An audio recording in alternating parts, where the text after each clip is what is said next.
With the Lucky Land Slots, you can get lucky just about anywhere. This is your captain speaking. We've got clear runway and the weather's fine, but we're just going to circle up here a while and get lucky. No, nothing like that. It's just these cash prizes add up quick. So I suggest you sit back, keep your tray table upright, and start getting lucky. Play for free at LuckyLandSlots.com. Are you feeling lucky? No purchase necessary. Void where prohibited by law. 18+ terms and conditions apply. See website for details. Is Eric Erickson here across the nation. The phone number, if you want to be on the show, 877-973-7425. I'm going to be accused by some of you of getting preachy here, and I might a little, but just bear with me. There's a story in the Associated Press. I've been meaning to talk about this.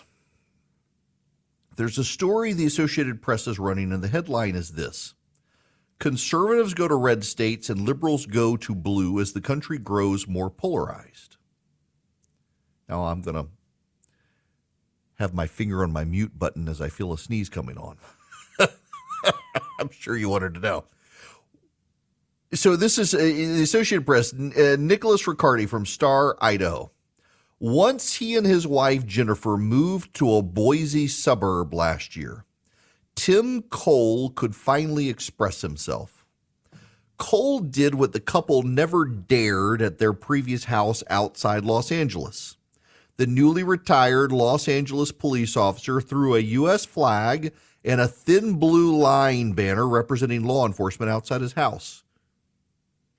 We were scared to put it up, Jennifer Cole acknowledged.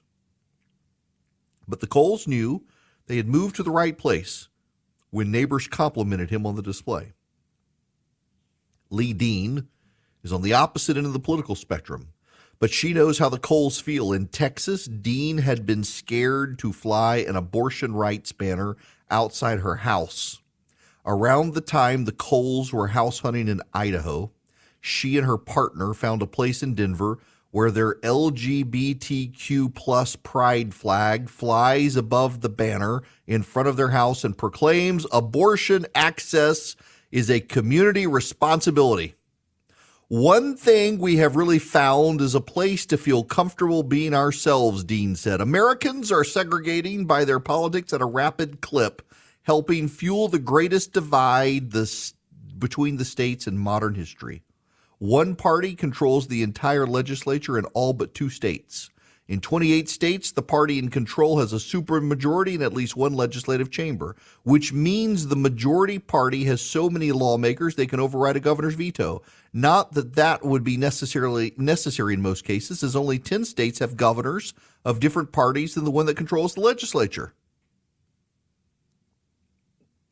Now, this is, I want to paint a picture for you because they do pictures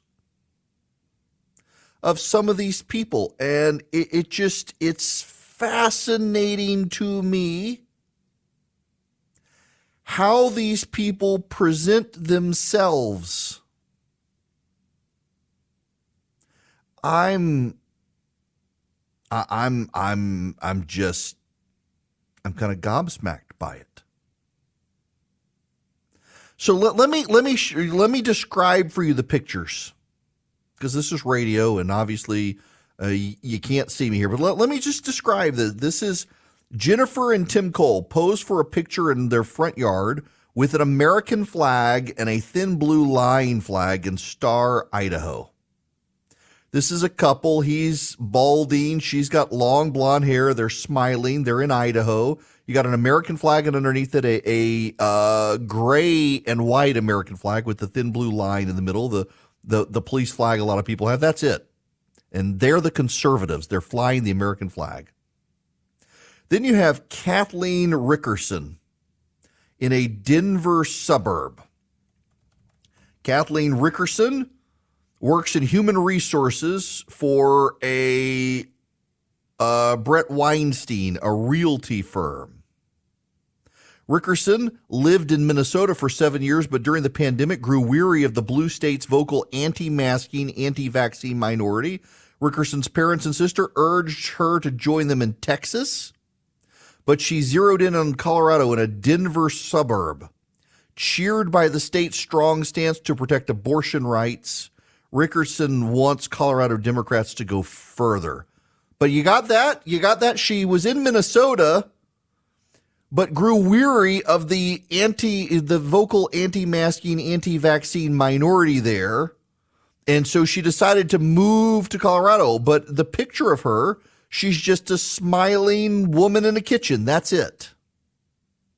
And then there's a flag, a Trump 2024 flag flying out someone's home in Idaho. And then they show a picture of Aaron and Carrie Friesen. They're in Boise, Idaho. They have 3 children who are not seen in the picture. They moved from Bluffton, South Carolina. They're in their backyard feeding chickens. You got that? And it's just a couple. Seems to be a happy couple. The pandemic pushed them to move to Idaho. When the pandemic hit, they realized they could take their marketing firm remote from near Hilton Head. They always wanted to move back west. Aaron is from California, but they wanted to move west, so they settled in Idaho because they're conservative. You left South Carolina coast. Big mistake. And now lastly, this is why I do this. So here again, bear with me here. This is the point. So the first picture is of this couple, retired police officer with his wife. They're standing in front of the American flag and the thin blue line flag. The second is this liberal housewife, realtor who's in her kitchen. The third is just of a Trump flag at someone's house. The fourth and the fifth, they're pictures of Aaron and Carrie Friesen. They've moved to Idaho. The second picture of the wife is holding the chicken. They got their dog next to them. And the last picture is of Lee Dean, a native of the Texas Panhandle who moved to Denver. She is wearing her "I Had an Abortion" t-shirt. And behind her is a rainbow flag and a sign that says abortion access is a community responsibility. Now, what I find notable about this story is you have 2 liberals and 2 conservatives. But there's really only one person in the entire group who is all about her political identity. The purple and pink-haired woman wearing the "I Had an Abortion" t-shirt covered in tattoos with the rainbow flag and the abortion access as a community responsibility sign in her backyard. It's striking to me. You would never know the political leanings of Aaron and Carrie Friesen. You wouldn't know. They're just, in fact, if anything, you might think they're liberals because they're in the backyard with their chicken coop. Or of Kathleen Rickerson, who's outside of Denver, who's just smiling, looks perfectly normal and happy. You'd have no idea what her politics are. You might think suburban soccer mom, probably conservative, and she's not. And then there's Jennifer and Tim Cole. Okay, he's got the police flag flying. You suspect conservative. But that they're identified with the American flag. This one woman, though, has her abortion t-shirt on. Now, what is all this? But people are replacing religion with their politics. Instead of going to church, they're going to political rallies. Instead of living in communities with faithful believers, they're moving to communities where people believe the same politically. Now, here's the thing. This is where I realize I can get a little bit preachy. I'm a real big believer in the advice in Jeremiah 29. Jeremiah is the prophet, and he sends a letter from Jerusalem to the exiles. In fact, at the beginning of this, Jeremiah 29 says this is the text of the letter that the prophet Jeremiah sent from Jerusalem to the surviving elders among the exiles and to the priests, the prophets, and all the other people Nebuchadnezzar had carried into exile from Jerusalem to Babylon. This is the letter that Daniel, the prophet, is reading, where he realizes that after 70 years, they'll be restored. But this is the advice, and this is the word of God. Jeremiah writes, this is what the Lord, the God of Israel, said. Build houses and settle down. Plant gardens and eat what they produce. Marry and have sons and daughters. Find wives for your sons and give your daughters into marriage so that they too may have sons and daughters. Increase in number there. Do not decrease. Also, seek the peace and prosperity of the city to which I have carried you into exile. Pray to the Lord for it, because if it prospers, you too will prosper.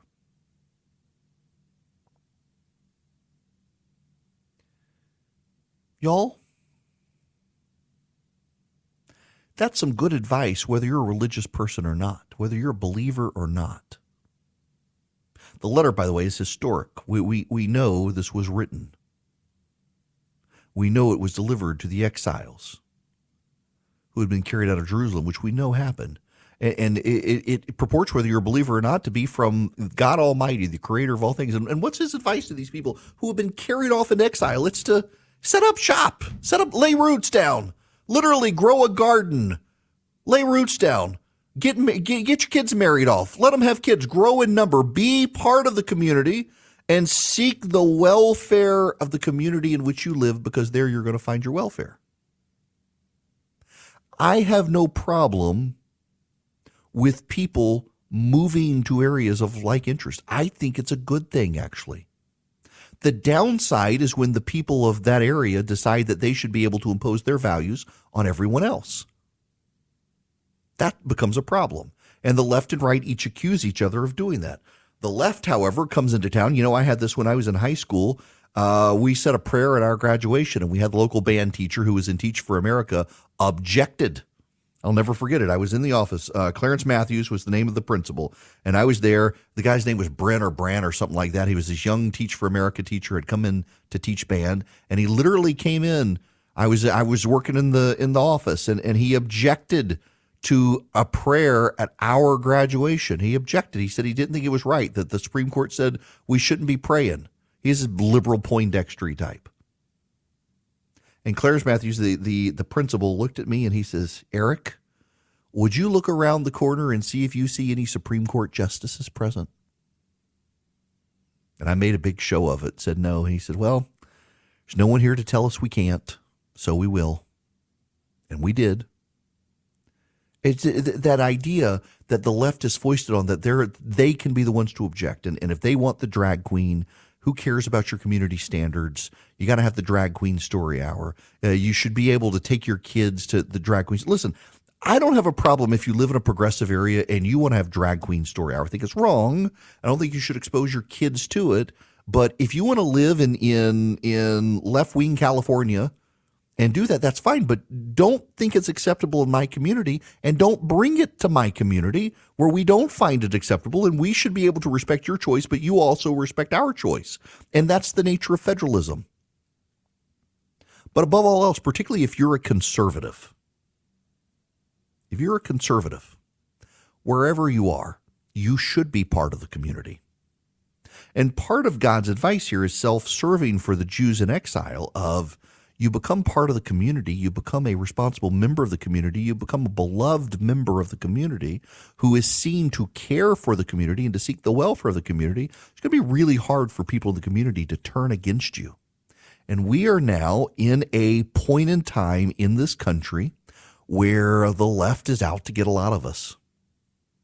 So if you seek the welfare of your community, you actually love your neighbors, you become a part of your community, an indisputable, embedded part of the community, your family has roots there, you're going there, it becomes harder for them to come get you. It becomes harder for them to come after you in your community, because your community will take care of you as you've taken care of your community. It's just basic logic in that. Whether you're a believer or not, whether you think it's religious advice or not, it makes sense. What I just find notable is that so many people on the left now, they're out of church, and they've substituted church for other religious ceremony in the form of protest. And so here are these couples profiled by the Associated Press showing our nation is dividing up and we're moving to areas where we share political views. And that's not really a bad thing if done right. And we respect federalism and each other's ability to disagree. And we don't look at each other as evil because we disagree. But it's just notable that you can't tell anyone and their political persuasion by the pictures except for the progressive lesbian who's all about having abortions,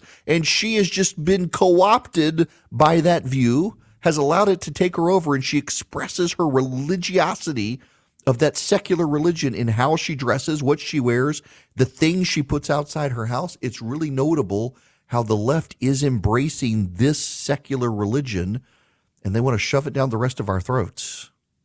I say no. Hello there. Welcome. It is Eric Erickson here. There is some breaking news happening now. It appears that the cocaine was in a much more secure place than previously disclosed. This is the RNC just pushed out this clip from a conversation on MSNBC. Kelly, the big change is where this was found. And it was found, by my observation, in a much more secure place, limited access place than that West Wing reception area. It's still a frequently trafficked place, but it's down near the Situation Room, right off West Executive, down below. And normal people, average people just can't get in there, even with the entry from the Northwest Gate.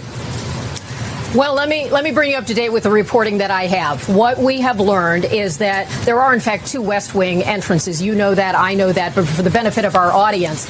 And now the investigation has progressed, and so they're saying the West Executive entrance, which, as you noted, is closer to the Situation Room and closer to the Navy Mess, where there's the facilities for food and so forth. It is also next to West Executive Drive. That's where, for example, the Vice President's vehicle is parked. Kelly, the big... Oh, okay. Now, that is the area where those cubby holes are. But this now does not appear to be an area where the cubby holes were. Fascinating. The location changes. Here is the thing, though. I do continue to think if it's found in that general area, it probably is not Hunter Biden's cocaine. It is probably a staffer, though, who worked for the President of the United States, which means there's a cokehead in the White House other than Hunter Biden. We should figure out who the cokehead is. Now, the odds of it being Joe Biden's cocaine are slim to none. Dude never wakes up. He'd be pretty amped up if he were on cocaine. We wouldn't be calling him Sleepy Joe. But whose is it?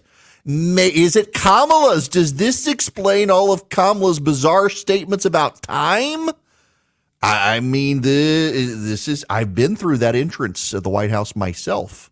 And I know where the cubby holes are for the cell phones. It's near there, but not there. It's closer to where the Situation Room is. This is intriguing. Whose cocaine is it? Hello, it's Eric Erickson here across the nation. The phone number is 877-973-7425. Let me go to Mike. You're going to be up next, Mike. Welcome. Thank you, Eric. What's going on, Mike? Pleasure to talk to you. When I was listening to you and Jamie Dimon, that clip on Jamie Dimon, it came to mind to me one thing that he left out. I know it doesn't exactly correlate exactly to the economic system, but it's our healthcare system. I recently had a run-in with a table saw and lost part of my thumb. And I had to go to the ER. The local people here said, you got to go to the ER. They took one look at it. And could I name the facility where I went? I'll let you. I went to UF, a brand new hospital north in Jacksonville, Florida. Mm-hmm. And I was very stressed, needless to say, when I went there. And the way I was treated, the speed and the professionalism and everybody in there, the facility was beautiful, well maintained. after just a little bit of time, when they started helping me, I felt very comfortable, and I had an epiphany while I was laying there and looking at the facility, and just, this is a country that produces, only a country that is a phenomenal country could produce a phenomenal system like this. Mm-hmm. This is no accident. I mean, from everything from the construction to the guys that built it, the design, the delivery people, the professional people that work there. This is a phenomenal country. Yeah, Mike, I'm glad to have you call in and make that point. I appreciate it very much, and I sympathize with your loss of part of your thumb, having lost part of mine in a mandolin a while back. I try to make this point to people when you hear all the belly aching from progressives about our healthcare system in this country, which absolutely isn't perfect, but there is no perfect system. They want a system, however, that serves more people not as well. So you get more people into a system and they don't pay, but they also don't get the quality of service, where in our system, a lot of people from abroad come here for better service. They're not backlogged. They're not waiting. And I bring up my wife in this situation. I've got a lot of new listeners in the last month or so. We picked up a number of stations, Connecticut and Greenville, South Carolina. And I just, let me just say this for those of you who are new. My wife's got stage 4 lung cancer. She was given 2 years to live 6.5 years ago. And her cancer is genetic. There is no cure for her cancer.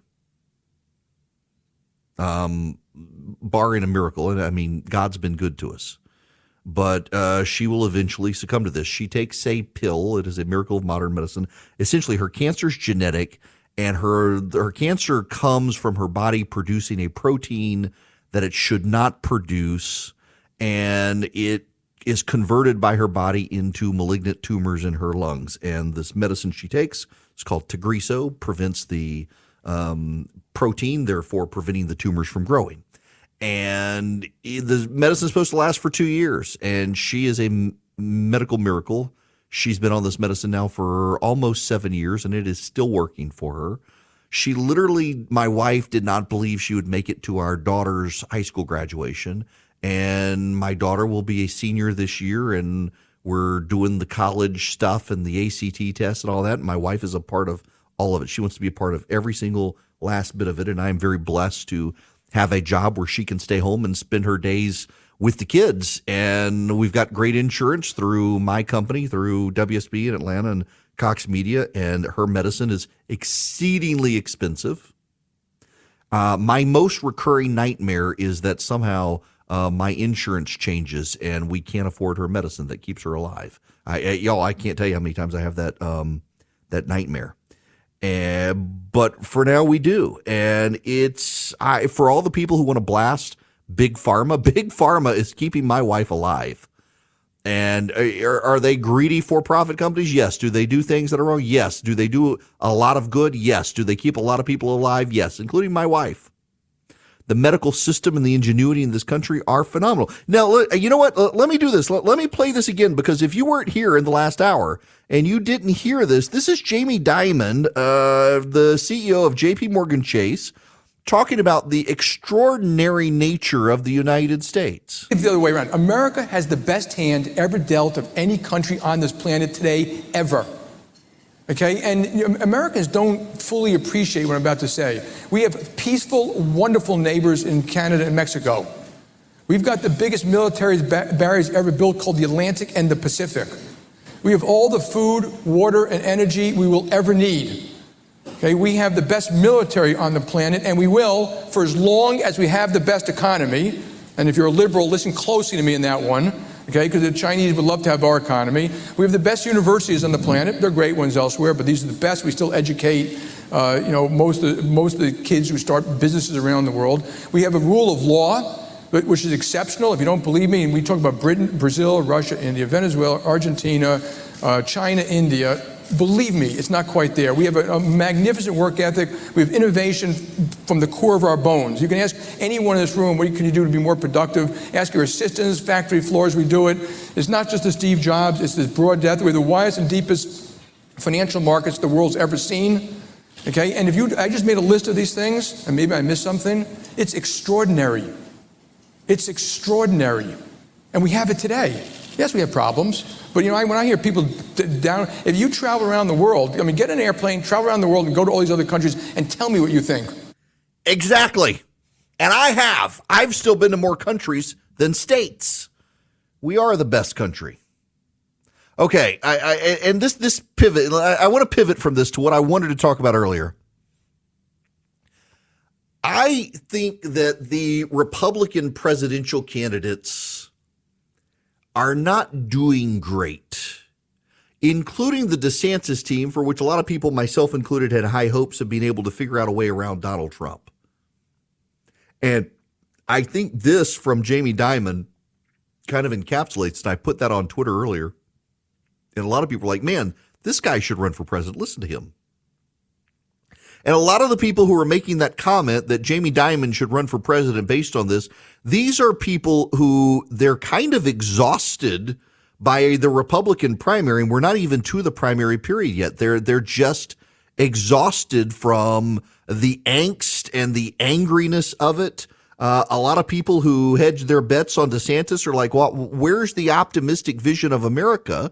Can you get off of just being angry about the wokes and tell me what you're going to do for me and my pocketbook? Tim Scott, I am noticing, is getting a lot of buzz from people who are pro DeSantis, but they're like, this is the happy warrior message. And then there's the issue with Donald Trump. If the election were held tomorrow, Donald Trump is going to be the Republican nominee. If the primaries were held tomorrow, Donald Trump will be the Republican nominee. However, based on the same polling that shows us that, he will lose to Joe Biden. If you're going to take the one, you got to take the other. Same polling set. John Ellis is a political writer. He worked for George W. Bush, and he's been beating this drum for a while that the message that's going to work to get past Donald Trump with Donald Trump supporters, all of whom say they're open to other candidates, but you've got to at least acknowledge the good Donald Trump did. Now, I will tell you, I'm not a fan of, y'all all know I'm not a fan of Trump's. I supported him in 2020. I didn't in 2016. I just wish he would go away because I don't think he can beat Joe Biden. But as much as I don't care for the guy, I don't hate him. I just don't care for him. But he did a lot of good in his presidency. We ended Roe v. Wade because of his judicial picks. We ended affirmative action because of his judicial picks. He revved up the economy before COVID to an unprecedented level because of his tax cuts. He put the American embassy in Jerusalem for the first time where it belonged.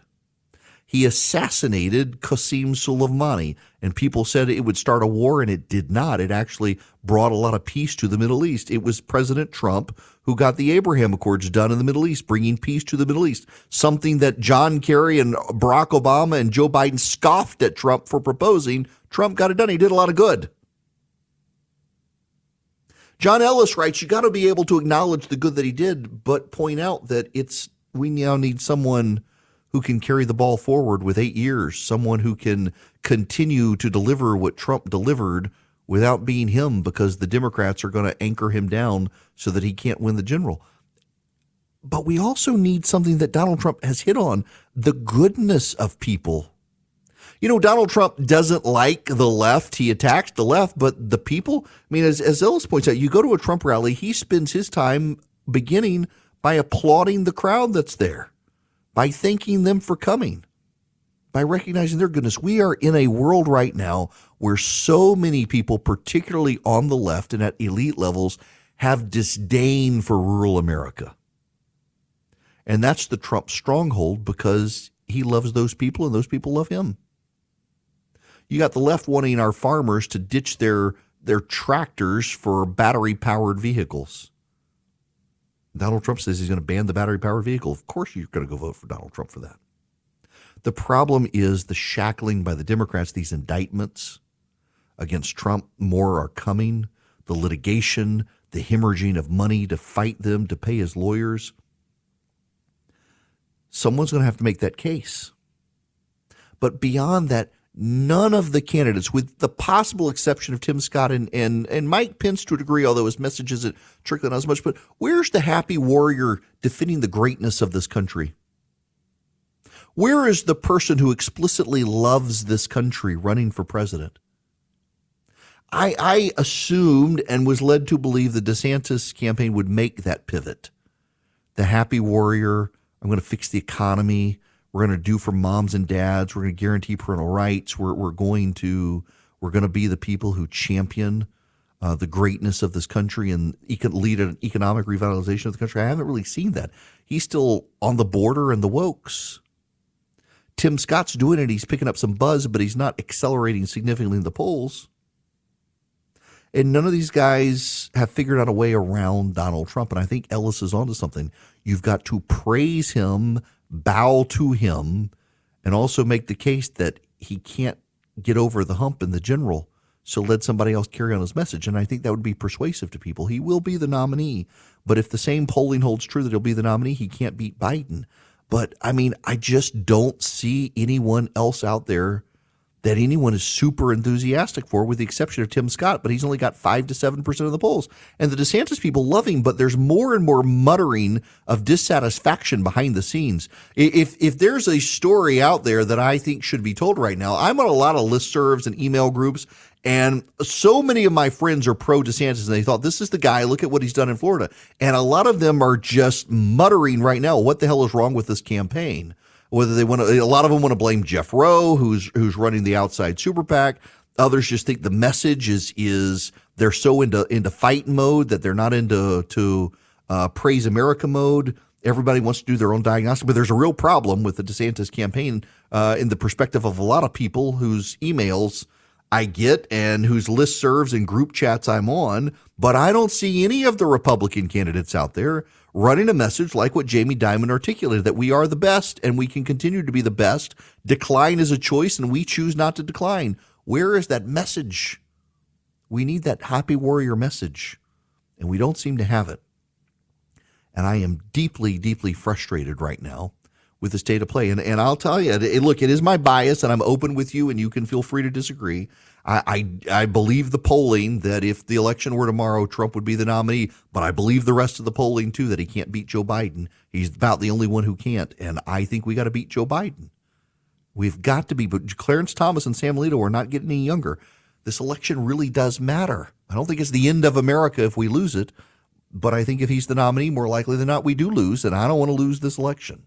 Well, we've got some interesting fundraising numbers. Donald Trump, in the 12 weeks of the second quarter, raised $35 million. DeSantis raised $20 million in 6 weeks. So DeSantis fundraising strong. He's got over $100 million in a super PAC. He seems like the fundraising guy and the record guy to beat Trump, but he's not connecting with people.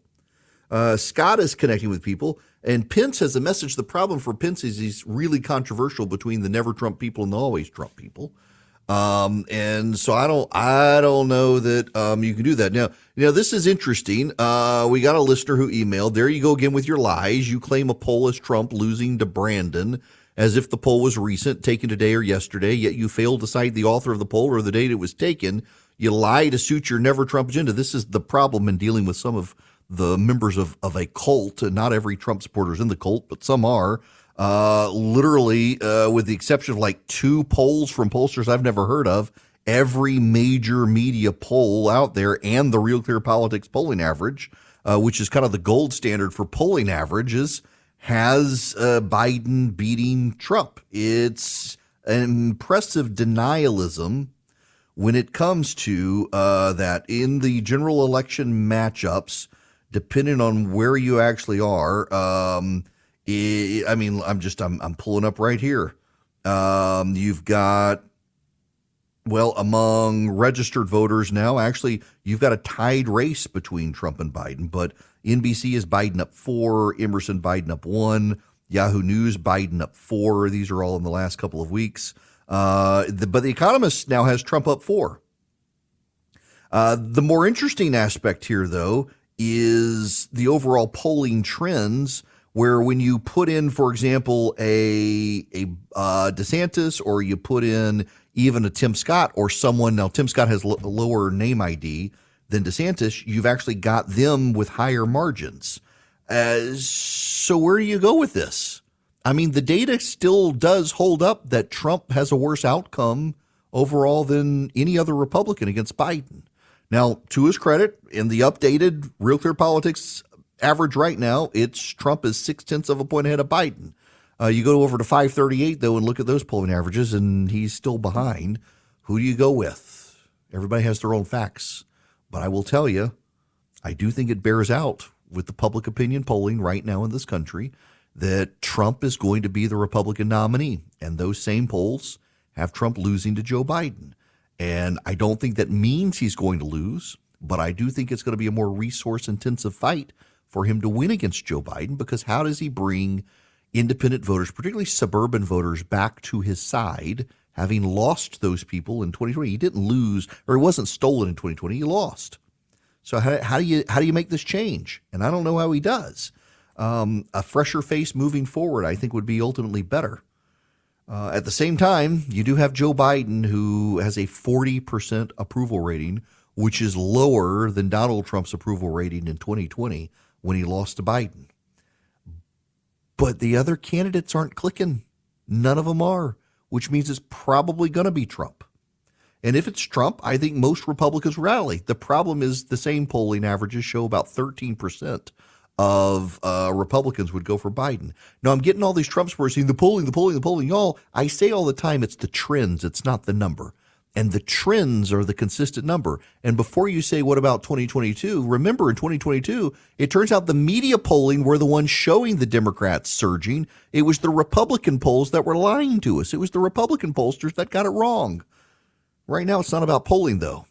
But Trump's probably going to be the nominee because of what the polling shows. Should we discount that polling, too?